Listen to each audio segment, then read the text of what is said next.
And Abhay Kumar Singh came to Thana Harirganj with his application that a Twitter handle being operated in the name of Neha Singh Rathore has been used to send tweets which are breaking the moral fabric of society.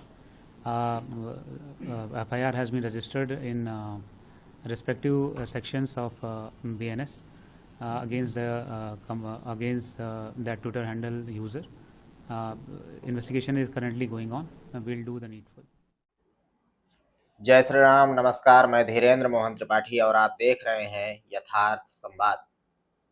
आज हम बात करेंगे नेहा सिंह राठौर पर, जिनके ऊपर FIR दर्ज की गई है लखनऊ में।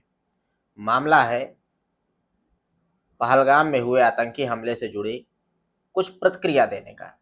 लोक गायिका नेहा सिंह राठौर एक बार फिर सुर्खियों में है। हाल ही में जम्मू कश्मीर के पहलगाम में हुए आतंकी हमले के बाद उनके सोशल मीडिया पोस्ट को लेकर लखनऊ पुलिस ने उनके खिलाफ एफआईआर दर्ज की है। नेहा ने 23 अप्रैल को सोशल मीडिया प्लेटफॉर्म एक्स पर एक पोस्ट में केंद्र सरकार पर धर्म और जाति आधारित राजनीति करने का आरोप लगाया था। उन्होंने यह भी कहा था कि जैसे पुलवामा हमले का राजनीतिक लाभ उठाया गया था, वैसे ही अब पहलगाम हमले पर राजनीति होगी। इस पोस्ट पर लखनऊ के हजरतगंज थाने में शिकायत दर्ज हुई, जिसमें आरोप था कि यह पोस्ट राष्ट्रीय एकता को नुकसान पहुंचा सकती है। एफआईआर दर्ज कराने वाले का नाम अभय प्रताप सिंह है, जो कवि हैं। इनका पूरा नाम अभय प्रताप सिंह निर्भीक है। उन्होंने ही ये शिकायत दर्ज करवाई है। नेहा पर भारतीय न्याय संहिता बीएनएस की 10 धाराएं और आईटी एक्ट की एक धारा लगाई गई है।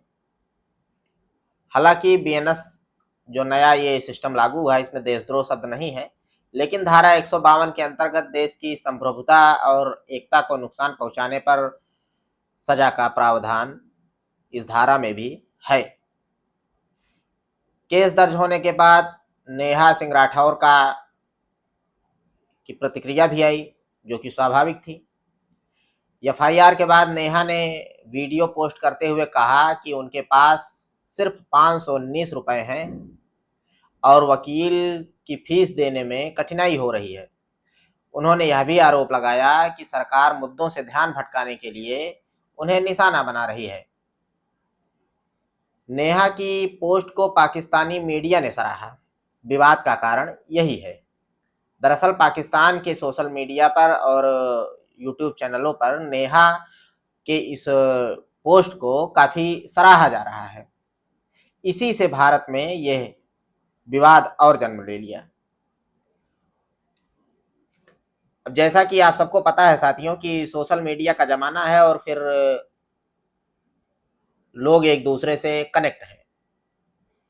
भारत में कोई पोस्ट हो रही है तो पाकिस्तान और अन्य देश और पाकिस्तान में कोई पोस्ट हो रही है, कोई बात हो रही है, तो भारत जैसे देशों में भी देखा जाता है। ये कोई बड़ी बात नहीं है। किसी की प्रतिक्रिया पर इतना बड़ा कदम किसी को नहीं उठाना चाहिए था। हालांकि लोग सरकार को कोस रहे हैं, लेकिन इस मामले में हम आपको बता दें कि सरकार का कोई रोल नहीं है। सरकार ने कोई केस अपने किसी अधिकृत व्यक्ति के द्वारा नहीं दर्ज कराया है इनके ऊपर। जो भी केस है एक आम आदमी के द्वारा दर्ज कराया गया है। तो साथियों, इसमें सरकार का कोई रोल नहीं माना जा सकता। हर जगह पार्टियों के कुछ अपने समर्थक होते हैं जिनका पार्टियों से कोई लेना देना संभवतः नहीं रहता। अब हम ये भी जान लेते हैं कि जो धाराएं लगाई गई हैं वो कौन कौन सी धाराएं हैं।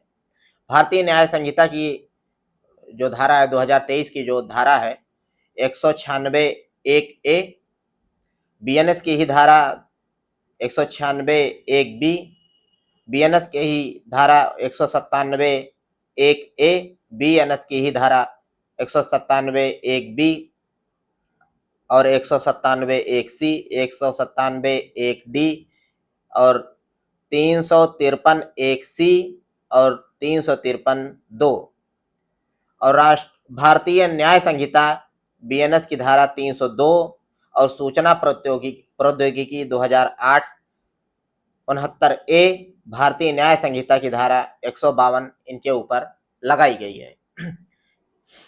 कानूनविदों की माने तो इन धाराओं में कुछ धाराएं ऐसी हैं जिनसे नेहा सिंह राठौर को जेल जाना पड़ सकता है अगर साबित हुई तो। इसके अलावा सरकार ने एक काम और किया है जो कि सरकार नहीं किया है। 4PM एक न्यूज चैनल है जिसको सरकार ने YouTube पर उसको बंद कर दिया है बिना किसी नोटिस दिए।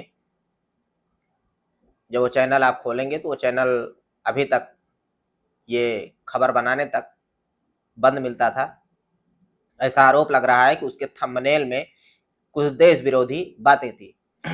अगर थंबनेल में देश विरोधी बातें थी तो चैनल को नोटिस दिया जाना चाहिए था और चैनल अपना पक्ष उसमें रखता।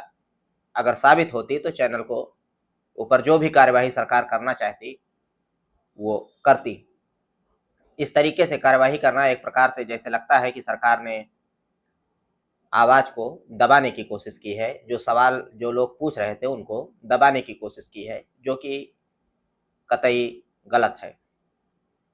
सरकार को भी इससे बचना चाहिए था।